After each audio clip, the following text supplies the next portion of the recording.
Hello, good morning. Welcome to Breakfast with Rachel Burden and Roger Johnson. And our headlines today, a stark warning that cases of coronavirus are growing in the UK as 3,500 infections are recorded for the second day in a row. A last chance to party for some on the final weekend before new restrictions are introduced. I think that everyone is going wild because they want to have the last party because everyone's terrified of going into another lockdown. Our number's gone over 1 now. I think we're approaching this second wave that everyone's talking about. Rescue dogs are brought in to help search neighbourhoods on the west coast of America destroyed by wildfires.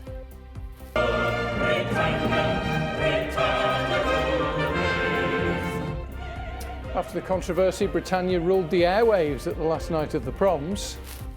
Good morning. It's back with a bang. The Premier League returns with a 7-goal thriller at Anfield. But newcomers Leeds pushed champions Liverpool right to their limits. Good morning. Persistent heavy rain for Western Scotland today. Most other areas dry and a little bit warmer than yesterday. And then there's a burst of September heat on the way over the next couple of days. All the details coming up.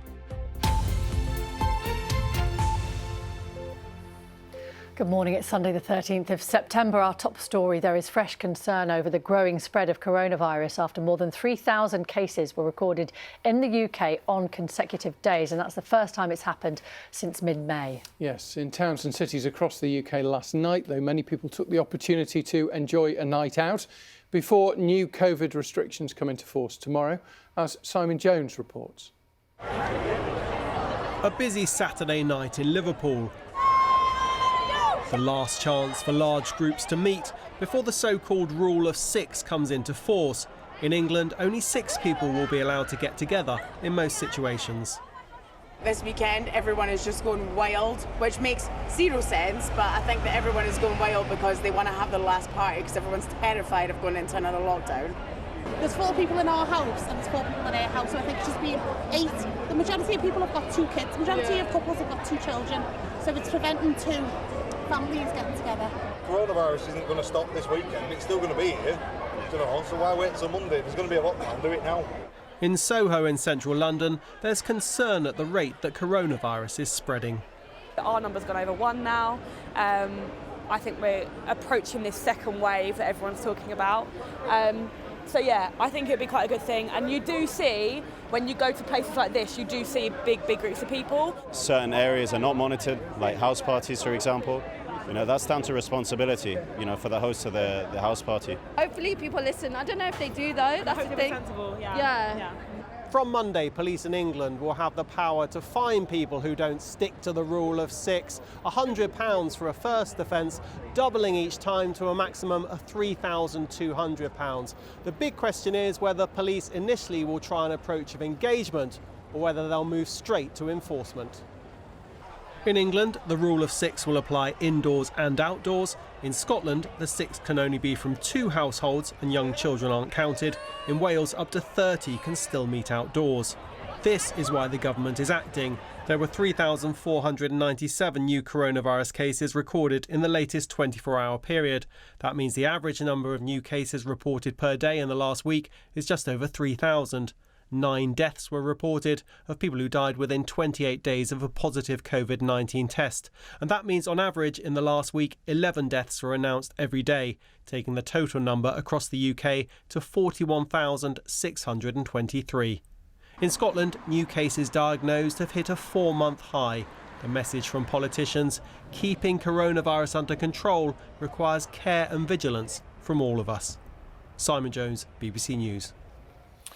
Sir John Major and Tony Blair have joined forces to criticise Boris Johnson's plans to override part of the Brexit withdrawal agreement. Writing in the Sunday Times, the former Conservative and Labour Prime Ministers say his move is shocking and irresponsible. Let's find out more from our political correspondent Helen Catt in our London newsroom. Helen, why do they object so strongly to this particular move by the government? Well, they voiced some of those concerns we've heard in recent days about what it would do to Britain's international standing. But they also really pick apart Boris Johnson's justification for doing it in quite strong terms. So he has said that it is a necessary move to protect the integrity of the UK and the peace process in Northern Ireland. Well, they say that they disagree, that in fact it imperils the Good Friday Agreement instead of protecting it. They also pour scorn on this idea that this is a serious misunderstanding that's only just become apparent. They say that is a nonsense, for it was the Prime Minister himself who negotiated it, and of course it was changes to the arrangements for Northern Ireland within the withdrawal agreement that Boris Johnson said had made his version of the withdrawal agreement acceptable, whereas Theresa May's he'd said was not. So there is that. Now, this is not standard practice for former Prime Ministers to come out and be so openly critical. So that is significant, and these are two figures who were big figures in the Northern Ireland peace process too. So that too is significant. But they have been pretty vocal in recent years, particularly on the Remain side of the Brexit debate. So I don't think this is going to be the sort of intervention that's really going to be unduly worrying Downing Street this morning or persuading it to change course. Thank you very much. That's Helen in London. Nazanin Zaghari-Ratcliffe, who's serving a 5-year sentence in Iran, is due in court later today to face a new charge. She was arrested in 2016 after being accused of spying, which she denies. Nazanin's husband Richard says she's being used as a political pawn. Thousands of women are enduring the unimaginable anguish of having to give birth alone due to COVID-19 rules, according to a group of MPs. More than 60 of them are now demanding NHS trusts lift their ban on partners at the bedside during labour, which they say has left many women devastated. Last month, Health Secretary Matt Hancock urged maternity unit bosses to allow partners to attend scans and the baby's birth. Residents in Melbourne in Australia are experiencing some of the strictest and longest coronavirus lockdown measures in the world as the state of Victoria continues to work to contain a second wave of COVID-19 infections.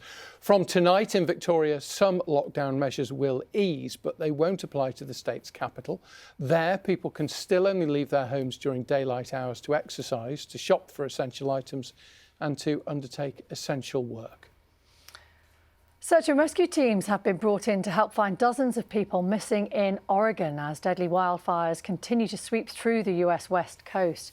Officials there say they are preparing for mass fatalities. The blazes have burnt millions of acres, destroyed thousands of homes and killed at least 25 people, as Catherine Armstrong reports. The city of Portland, almost invisible under a thick layer of smoke, the result of deadly wildfires that have been raging in the West Coast for weeks. Meteorologists on Saturday said that the air quality here and in neighbouring states was the worst in the world, and warnings are in place in Canada as the smoke travels north. So awfully kind of you guys. Thank you so much. Elsewhere in Oregon, these residents are now relying on the kindness of strangers after having to flee their homes, unsure when they'll be able to return and what they'll find when they get there. To be honest, if we have to rebuild, we have to rebuild. If we don't have to rebuild, we still have so much cleanup to do because of the ash. Because when we left, like I said, the last time we pulled out, there was almost 2 inches. So it is what it's going to be, and I am just thankful that we're alive, we're together. Oh my God. And scenes like this are what they've escaped.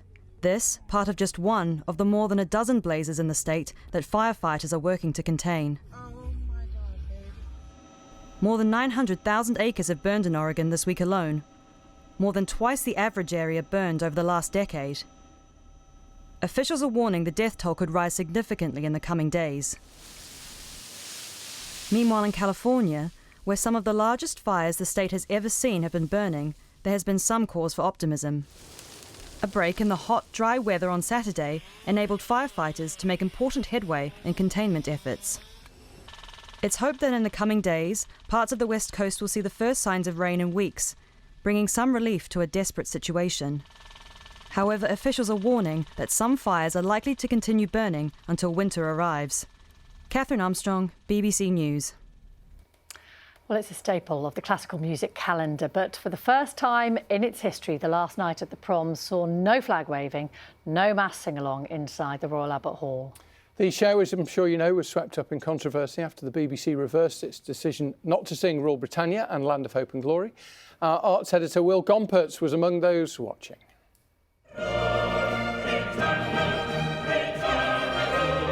After the possible omission and then the indecision, followed by the controversy and the accusations of wetness prompting perhaps the U-turn, Britannia did finally rule the airwaves. And so tradition prevailed over those who thought the words too imperialistic for this day and age. But it wasn't quite business as usual at this year's Last Night. It was a proms without promenaders, with a pared down, socially distanced BBC Symphony Orchestra and barely a flag or a hat in sight.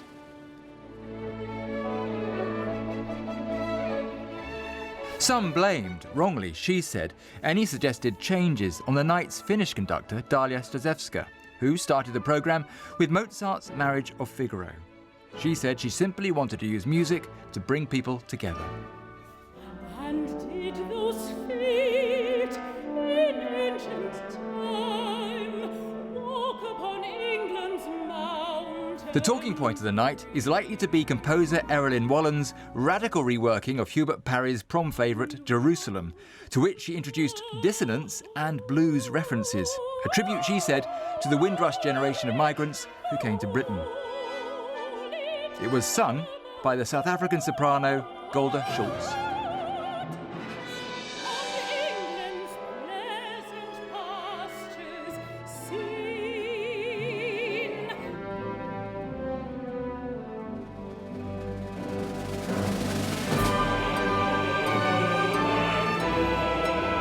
It has been a very strange year. The pandemic prom's quite different without a live audience, particularly last night's Last Night, in which even Edward Elgar's Land of Hope and Glory seemed subdued, unlike some of those watching on from home.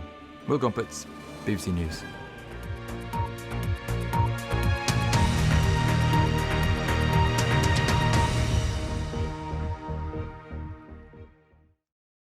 See the headlines as they happen and watch BBC News live in the app and get the full story with bbc.co.uk/news.